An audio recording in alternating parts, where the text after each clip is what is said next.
Estamos en la antesala a las elecciones del 2018 y el 2017 los partidos se juegan el todo por el todo. El Estado de México es un bastión importante para la próxima contienda. Yo soy Magda Bastida y este programa es A Fondo. Bienvenidos.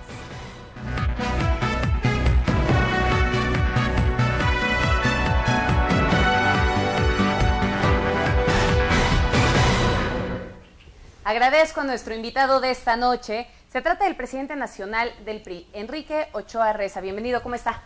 Magda, muy bien, muchas gracias. Gracias por esta entrevista y por la oportunidad de comunicarme con todo tu auditorio. No, un gusto que nos acompañe. Ya decíamos al iniciar que estamos previos a las elecciones, no nada más del 2017, sino del 2018. ¿Cómo va la campaña en el Estado de México? Muy bien, vamos al frente en todas las encuestas. Alfredo del Mazo ha hecho una campaña de propuestas, una campaña propositiva, y los demás partidos procuran hacer de esta elección un lodazal y no se los vamos a permitir. Estamos concentrados en presentar las soluciones a los problemas que existen en el Estado de México.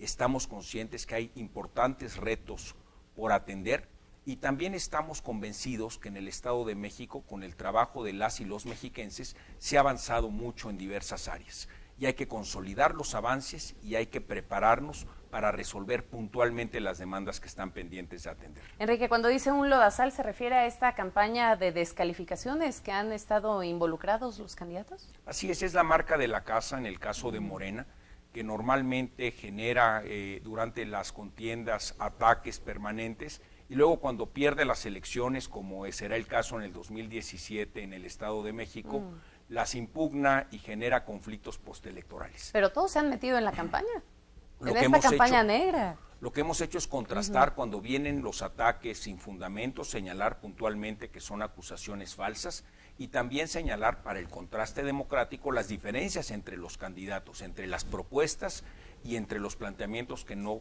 o que consideramos que no son correctos. Permíteme darte un ejemplo. Alfredo del Mazo está a favor de generar 1.200.000 nuevos empleos de calidad y bien pagados en el Estado de México, para el beneficio de las mujeres y de los hombres del campo y de la ciudad. Nosotros estamos a favor con Alfredo del Mazo de la construcción del nuevo aeropuerto de Texcoco, que generará 450.000 nuevos empleos durante su construcción y su puesta en operación. Quienes hemos utilizado el aeropuerto de la Ciudad de México sabemos de los retrasos de 1, 2 y hasta 3 horas que impactan el comercio y la aviación en todo el país. Necesitamos un nuevo aeropuerto ambicioso para un país ambicioso. Y qué bueno que se está construyendo en Texcoco, en el Estado de México.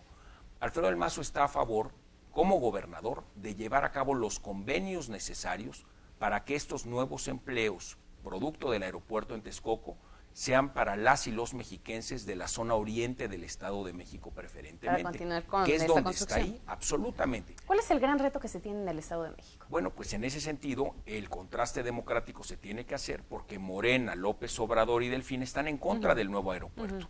Están señalando claramente que cancelarían el proyecto y eso no lo podemos permitir porque se llevarían la inversión, cancelarían los 450.000 empleos e impedirían un desarrollo, un polo de desarrollo que es muy importante para las y los mexiquenses y para todo México. Enrique, permítame hacer un regreso en el tiempo. Vamos a platicar desde que todo comenzó. La designación de Alfredo del Mazo, ¿cómo fue? ¿Verdaderamente fue un proceso democrático o fue un tema del dedazo? Porque mucho se decía de que había algunos posibles aspirantes a la candidatura mexiquense que terminaron quedándose de lado y también se decía que posiblemente era una imposición del presidente de la República. Déjame decirlo con toda puntualidad. He tenido la oportunidad como presidente nacional del PRI de conducir los procesos de designación de candidatos en distintos estados de la República. Y debo de decirte que en el Estado de México resalta la gran capacidad de la clase política mexiquense, donde mujeres y hombres con trayectorias muy atinadas, profesionales y respetadas, compiten para ser candidatas y candidatos. Es una clase política además muy respetuosa en un diálogo político muy constructivo y propositivo. Yo escuché la participación y las aspiraciones de muchas y de muchos precandidatos. Y al final, en esa cultura mexiquense que creo es muy potente y fortalece el desarrollo democrático, se estableció un procedimiento donde Alfredo del Mazo fue el candidato de todos los priistas. Y todos los equipos se han ido sumando a la propuesta de campaña de Alfredo del Mazo que consiste en crear mejores oportunidades de desarrollo para todo el Estado de México. ¿Y realmente cree que tenga posibilidades de ganar? Absolutamente, va a ganar con el voto libre de las mexiquenses y de los mexiquenses, y lo tendrá que hacer a partir de una serie de propuestas muy contundentes y convincentes. Una de ellas, Alfredo del Mazo se ha comprometido a que en los primeros 100 días como gobernador establecerá con su equipo de expertos un programa para resolver el problema de la inseguridad en el transporte público. Es su principal reto y es la principal demanda que percibimos de la ciudadanía. Y Alfredo del Mazo ya demostró que tiene la capacidad para llevarlo a cabo, porque como alcalde de Huixquilucan redujo en 30% la incidencia delictiva del municipio. Hagamos de nueva cuenta contraste democrático. ¿Cómo le ha ido a Delfina Gómez en Texcoco con la materia de inseguridad? Pues resulta que como alcaldesa incrementó la inseguridad en 40%. En consecuencia, Alfredo del Mazo ya demostró que puede reducir los índices de delincuencia. Delfina Gómez ha demostrado que los ha incrementado como alcaldesa. Hace unos minutos, justo cuando empezábamos esta entrevista, mencionaba las descalificaciones que se han hecho entre los candidatos. Una de ellas que se dio durante el debate fue una fuerte aseveración en donde se dijo que la campaña de Alfredo del Mazo estaba siendo financiada por algunos grupos empresariales como OHL o incluso como IGA. Puntualmente falso, y nunca se aportó prueba alguna para decir que esa afirmación era cierta, y por esa razón no impactó ni en medios de comunicación ni en la población en general. Lo que sí ha sido cierto, y aquí es importante también señalarlo, es que a Delfina Gómez sí se le ha documentado que firmó autorizaciones para retener los programas sociales a las mujeres en Texcoco. También ha quedado documentado que ella retiró recursos del fondo de pensiones autorizando que se fueran a las cuentas personalizadas de un familiar de Higinio Martínez, el cacique de Texcoco. También quedó señalado que Delfina Gómez autorizó asignaciones directas millonarias a empresas fantasma de familiares de Higinio Martínez. En consecuencia, la administración que ha quedado señalada con pruebas presentadas en diversos medios de comunicación es la presidencia municipal de Delfina Gómez en Texcoco y de esa pandilla. Si así lo hicieron en Texcoco, imagínate el mal que harían en el Estado de México. Por lo que escucho, diera la impresión de que Delfina fuera el rival a vencer. Bueno, más bien, no solo en el 2017, sino también en el 2018, hay una clara Y para el electorado mexicano. Y esto no es nuevo, esto lo ha vivido América Latina en su conjunto. Es la diferencia entre votar a favor de una propuesta seria, que permita el desarrollo económico, social y cultural con plena libertad, y apoyándonos en los diversos sectores de la sociedad, como es la que propone Alfredo del Mazo, para crear empleos, para lograr avances en distintas materias. Y la otra alternativa es el populismo autoritario que representa López Obrador, Morena y Delfina. Y mira, también permíteme compartirte un dato que fue publicado en un diario importante de circulación nacional sobre temas financieros.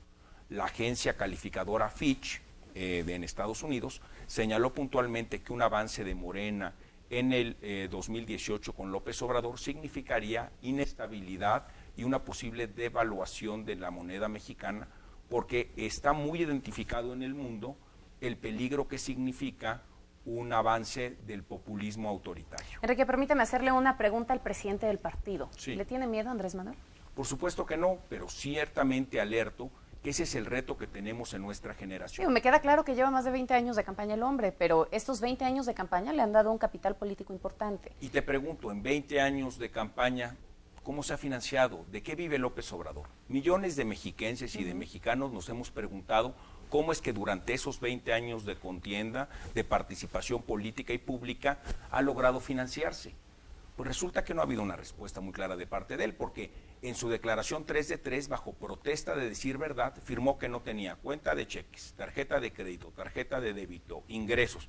Pues ¿de qué vive? ¿Cómo se mueve? ¿Cómo se mueve? Y ahora nos enteramos por videoescándalos que tiene múltiples eslabones de corrupción como los de Eva Cadena o Delfina Gómez, que le hacen llegar dinero en efectivo, ahora en bolsitas, para sus actividades políticas y mantener su nivel de vida. Qué bueno que menciona este tema. ¿Qué opina de la corrupción?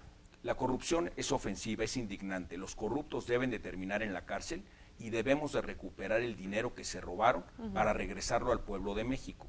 Y por eso estamos a favor de señalar puntualmente a cualquier político de cualquier partido que le falla a la ciudadanía y que comete actos de corrupción. La red de corrupción que rodea a Duarte, recientemente detenido, ¿ha repercutido en ustedes como partido político? Porque finalmente ustedes fueron el partido que lo llevó al poder. Y nosotros fuimos el partido que, haciéndonos cargo de esa responsabilidad, lo suspendimos del partido, lo expulsamos, exigimos su investigación, que se cumplieran las órdenes de aprehensión en su contra y ciertamente que se recupere el dinero que se robó, como lo está haciendo la Procuraduría General de la República. Ahora, déjame, sí, claro, adelante. Déjame decirte que la corrupción en México es un cáncer que tenemos que extirpar. Es correcto. Y no es un problema nuevo, es un problema que viene de tiempo atrás y que otras generaciones de mexicanos no pudieron resolver, aunque ciertamente hubo quienes lo intentaron. Nuestra generación tiene el compromiso de resolver el problema de la corrupción y de la impunidad para el beneficio del presente, pero sobre todo para el beneficio de nuestros hijos y de nuestros nietos. No podemos fallar. Medios de comunicación, sector privado, amas de casa, la academia, los partidos políticos, todos debemos de hacerle un frente a la corrupción en nuestro país. Señalarla cuando esto ocurre, exigir su investigación y su castigo ejemplar de manera tal que la podamos prevenir. Y para prevenirla, la mejor manera es que los candidatos y las candidatas que postulemos sean personas honorables, honestas y con una trayectoria intachable. Qué bueno que lo dicen. Entonces, ¿no tendrían que cambiar la fórmula? Porque esta fórmula probablemente no ha estado dando mucho resultado. Estamos viendo de 11 gobernadores que fueron acusados, 10 son de extracto priista. Y déjame señalar un aspecto muy puntual. Esos gobernadores también estuvieron en la administración del presidente Calderón y nunca vimos en los 12 años de gobiernos panistas un solo procedimiento. No, bueno, me queda claro que fue un acierto el hecho de que ahora los estén procesando, que los hayan detenido. Y ese acierto es el que quisiera yo remarcar. Si estamos avanzando en el combate a la corrupción es porque estamos haciéndole frente y porque México tiene que cambiar. Y la ciudadanía está exigiendo puntualmente que los corruptos de cualquier partido político sean señalados, investigados y sancionados.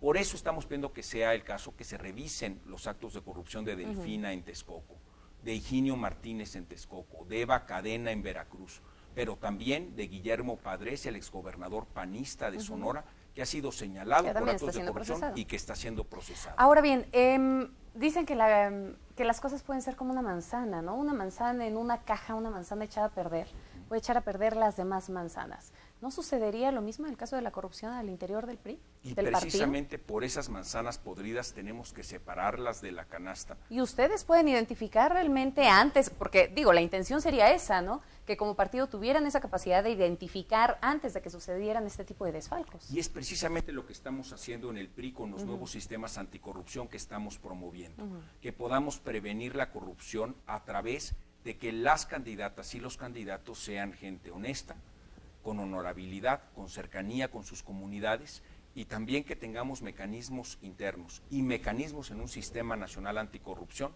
que claramente identifique cuando alguien ha desviado el camino, que se investigue, que se señale y que se castigue. Permítame hacerle una pregunta un tanto irónica, pero ¿un gobernador se hace o nace? ¿Nace o se hace? Yo creo que es una combinación de formación y origen y ciertamente lo que nosotros estimamos es que la preparación que tiene Alfredo del Mazo, las propuestas concretas para resolver los principales problemas, el orgullo mexiquense que él tiene, que conoce el Estado, lo hacen ser un potente candidato a gobernador y por eso pedimos el voto a favor de él.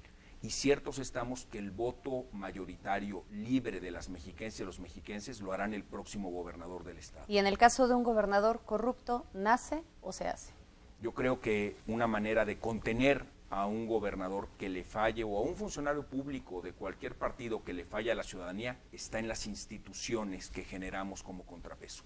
Por eso estamos a favor en el PRI de construir un sistema nacional anticorrupción, sistemas estatales y municipales anticorrupción que sean encabezados por mujeres y por hombres de prestigio, que no tengan vínculos con los partidos políticos y que a partir de un trabajo de la sociedad de supervisión, de todos los partidos, de los medios de comunicación, de los empresarios, podamos contener y castigar efectivamente los actos de corrupción en impunidad.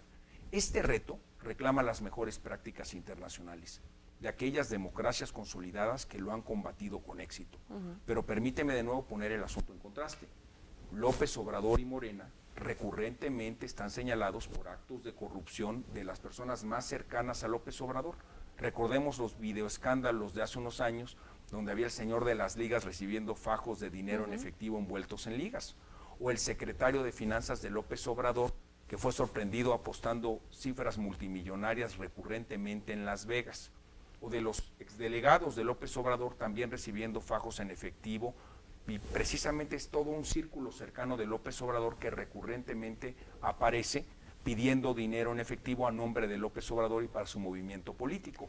Eso lo tenemos que señalar y claramente el Estado de México merece mejor destino a tener a la pandilla de Texcoco encabezando el gobierno del Estado. Vamos a regresar a platicar justamente sobre este tema de la corrupción, qué se tendría que hacer en el Estado de México para evitar que actos de corrupción se sigan presentando. Pero antes, hagamos una pausa, ya volvemos.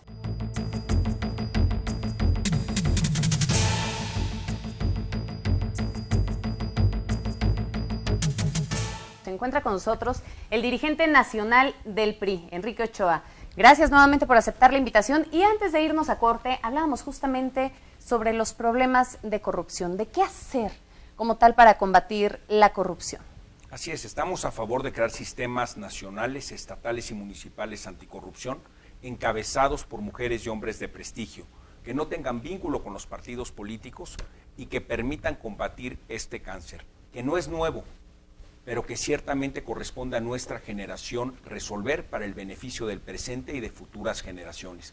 Por eso apoyamos a Alfredo del Mazo, porque es un hombre decidido a combatir la corrupción, porque es un hombre que ha presentado puntualmente su declaración 3 de 3 y porque además encabeza un grupo de profesionales que lo que quieren es contribuir a que exista más empleos en el Estado de México, mayor desarrollo para las mujeres y los hombres del Estado, duplicar el programa de becas que ya existe, garantizar que existan médicos y medicinas en las clínicas y en los hospitales del Estado, establecer un grupo de expertos en la materia para combatir la delincuencia y resolver el problema de la inseguridad en el transporte público. Alfredo del Mazo es un hombre de propuestas, de ideas, que está profundamente orgulloso de ser mexiquense y por esa razón pedimos el voto de las mexiquenses y de los mexiquenses libres para que Alfredo del Mazo sea nuestro próximo gobernador. Hay otros estados en los que también habrá elección para gobernador, uno de ellos es Coahuila, Nayarit, y bueno, finalmente en el caso de elecciones locales también estará Veracruz. Así es. Pero gobernadores específicamente, en el caso de Nayarit, estamos viendo el tema de Edgar Beitia, este tema que también pues sale a relucir por cuestiones de corrupción. Al momento en el que llega este anuncio del fiscal, ¿realmente uno llegase a pensar que el PRI se queda sin posibilidades de ganar? De ninguna manera. Manuel Cota, nuestro candidato a gobernador, no tiene nada que ver con esa persona que está detenida en Estados Unidos. De hecho, puntualmente ha señalado la Pero se hablaba de una que relación se cercana. investigue. Eso es falso. De hecho, Manuel Cota tiene una trayectoria que no tiene nada que ver con él. Manuel Cota ha sido candidato en 5 ocasiones en Nayarit por mayoría directa, por votación directa, y ha ganado las 5. Manuel Cota ha acreditado a lo largo de su trayectoria pública honestidad, trabajo y eficiencia. Y eso es lo que está presentando al pueblo nayarita. Yo he tenido la oportunidad de acompañarlo en distintos actos de campaña, recientemente en Santiago y en Bahía, y estoy profundamente convencido que Manuel Cota merecerá la votación mayoritaria de las mujeres y de los hombres libres en Nayarit. Y el caso de Coahuila, finalmente en Coahuila está la sombra de Humberto Moreira. ¿Esta sombra no le ha afectado al PRI? ¿No continúa afectándole al PRI? Porque también fue dirigente nacional. Y también lo expulsamos del partido. Humberto Moreira pertenece a otro partido político y también hemos señalado puntualmente, y así lo han recuperado los medios de comunicación, que estamos a favor de que se investigue todo lo que ha sido señalado de manera pública y que también de manera muy decidida Miguel Riquelme, nuestro candidato a gobernador, ha presentado propuestas como la eliminación del fuero en el estado de Coahuila para que no exista impunidad. Presentó Miguel Riquelme sus 5 de 5, así lo hicieron también nuestras candidatas y candidatos a elección.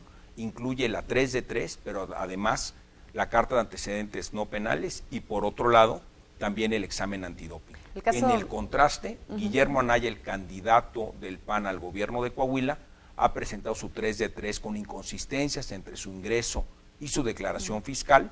Por otro lado, ha sido señalado puntualmente por recibir dinero para su campaña que no ha reportado como lícito y además se le han hecho imputaciones sobre enriquecimiento ilícito de cifras multimillonarias que se reportan en distintos bancos en México y en el extranjero, que no aparecen en su declaración 3 de 3. En el caso de Moreira, ¿todavía existe esa sombra o ese dolor al interior del PRI? Es indigna, por supuesto, los señalamientos sobre las actividades de ese gobierno, pero Miguel Riquelme encabeza una propuesta política distinta. Miguel Riquelme fue alcalde de Torreón. Como alcalde de Torreón resolvió el problema de inseguridad en el municipio. He tenido la oportunidad de estar ahí en Coahuila y la sociedad, a través de los distintos grupos empresariales y cívicos, me expresaron que Torreón es un lugar muy complejo de gobernar y que Miguel Riquelme, con carácter y con determinación, logró superar los problemas de inseguridad en el municipio. Y esa es la credencial que él tiene para afirmar que no daremos un solo paso atrás en materia de seguridad en Coahuila. Ese es su credencial con su grupo de profesionales para enfrentar el reto de seguridad en Coahuila. Y vale la pena aquí, Magda, hacer otra vez contraste democrático. ¿Cómo le ha ido a los estados cercanos a Coahuila con los nuevos gobernadores panistas en materia de seguridad? Pues bien, con el nuevo gobernador en Chihuahua la inseguridad se ha duplicado. Se le ha desmoronado la inseguridad entre las manos. El nuevo gobernador panista de Durango ha incrementado en 40% los delitos que más lastiman a la sociedad. El nuevo gobernador panista de Tamaulipas ha visto incrementada la delincuencia en 50%.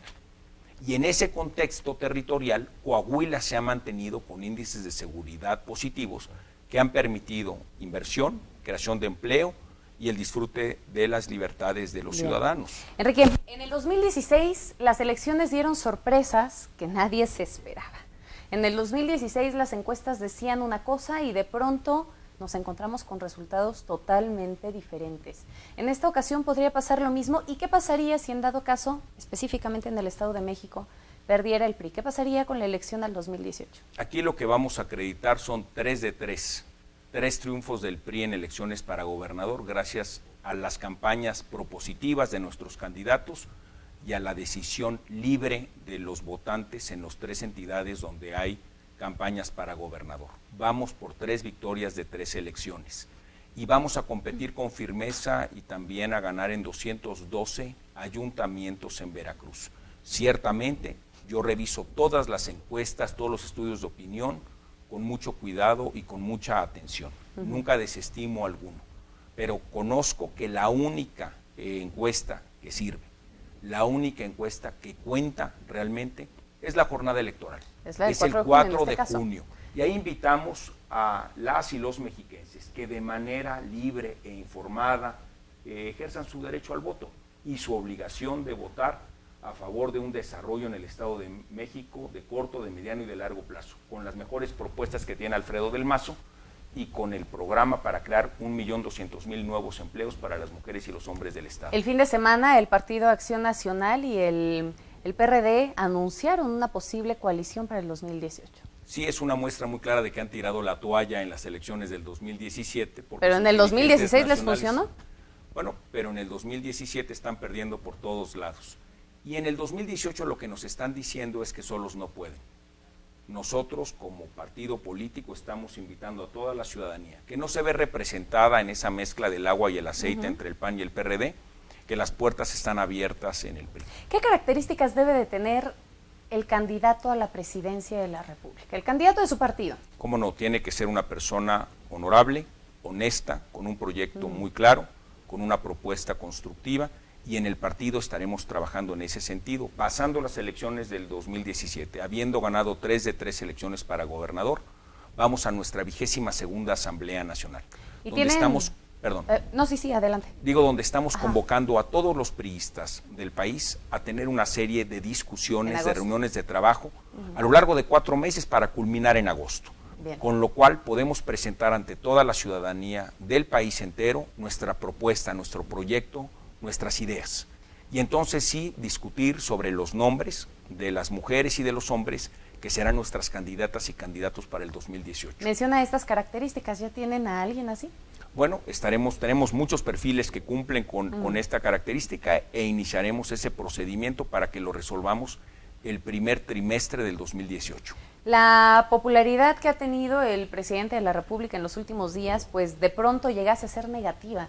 ¿Esto puede impactar directamente en la elección del 2018? No, estamos conscientes que un presidente transformador que ha generado cambios estructurales en la economía incurre en un costo, pero ciertamente es un activo a favor del partido que lo respalda.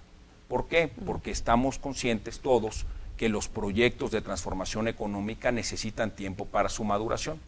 Permíteme dar un ejemplo. Hace 25 años los mexicanos nos dimos a la tarea, a propuesta de un presidente priista, de negociar el Tratado de Libre Comercio. En aquel entonces hubo críticos de derecha y de izquierda. Por la izquierda, Jorge Castañeda, Aguilar Sincer, que en paz descanse, y otros más, estuvieron hasta testificando en el Congreso americano en contra del Tratado de Libre Comercio. Por el lado de la derecha hubo quienes decían que no se iba a negociar un Tratado de Libre Comercio favorable para México. Pues bien, el Tratado de Libre Comercio se llevó a cabo, se firmó, inició su puesta en operación y a lo largo de 25 años ha acreditado en distintas actividades económicas y en todas las regiones del país beneficios para las mexicanas y los mexicanos. Ahora que desde el exterior alguien pone en duda ese proyecto de libre comercio con Canadá y los Estados Unidos, pues personas de la izquierda y de la derecha que antes estuvieron en contra del Tratado de Libre Comercio, ahora salen en su defensa. A los priistas el tiempo nos dio la razón.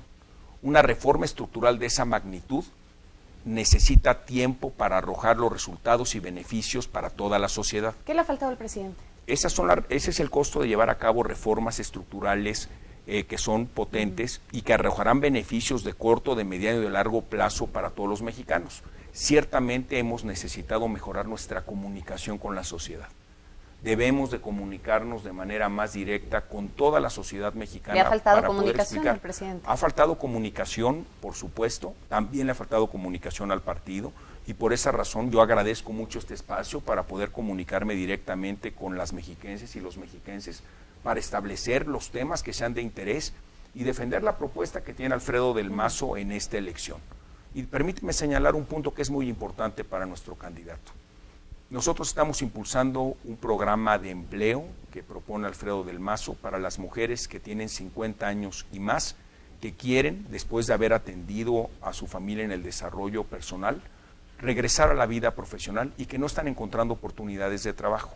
Debemos de promover incentivos para que las empresas ofrezcan trabajos más cercanos al hogar y también trabajos desde el hogar, aprovechando las nuevas tecnologías. Oiga, ahora que menciona nuevamente a Alfredo del Mazo, le voy a hacer una pregunta particular, seguramente para muchos medios de comunicación locales. ¿Por qué no ha querido acudir a nuestras instalaciones ni a las de muchos locales a entrevistas? Tengo entendido que viene próximamente y así también se lo comunicaré yo a él. Sé que está en su agenda, pero permíteme señalar, y él lo hará seguramente también aquí, otro de los programas que tiene a favor de las mujeres.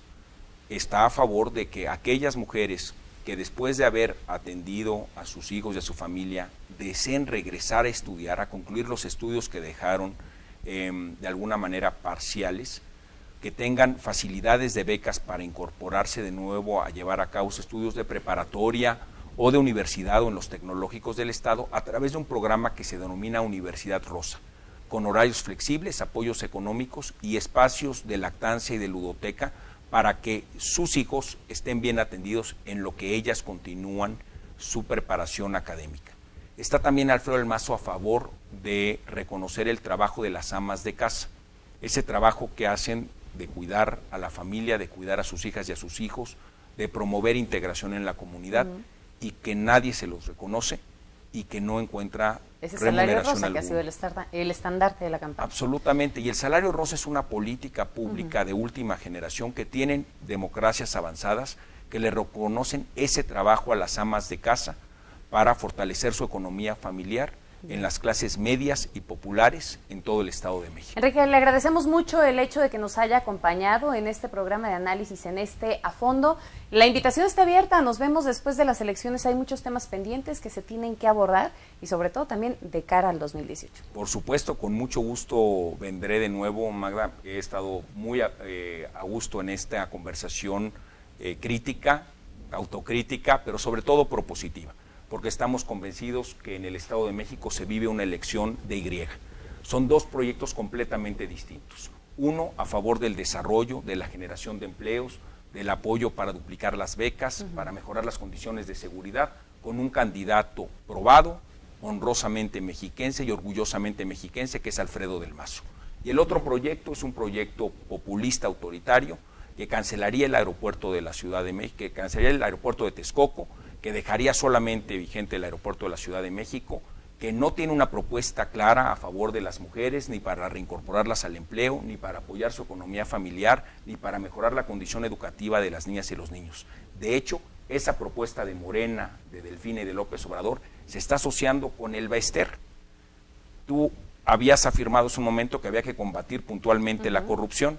Pues imagínate que una alianza política con el grupo del Baester sería una alianza política con lo peor del sistema educativo del pasado. Bien. Alfredo del Mazo está a favor de la educación de calidad de las niñas y de los niños del Estado de México, reconociendo que las maestras y los maestros son el pilar del sistema educativo, que se les debe de otorgar salarios que reflejen en su remuneración la relevancia y programas de capacitación. Enrique, ya nos vamos y en una respuesta cerrada de sí o no. ¿De Enrique, sí o no y por qué? No, de sí y no nada más. ¿Enrique Ochoa tiene cola que le pisen? No. Hasta ahí lo dejé. Muchísimas gracias. Gracias por estar con nosotros. Nos vemos próximamente. Muchísimas gracias. Gracias, Enrique. Muchísimas gracias a usted, como siempre, por el favor de su presencia. Yo soy Magda Bastida. Pasen una excelente noche.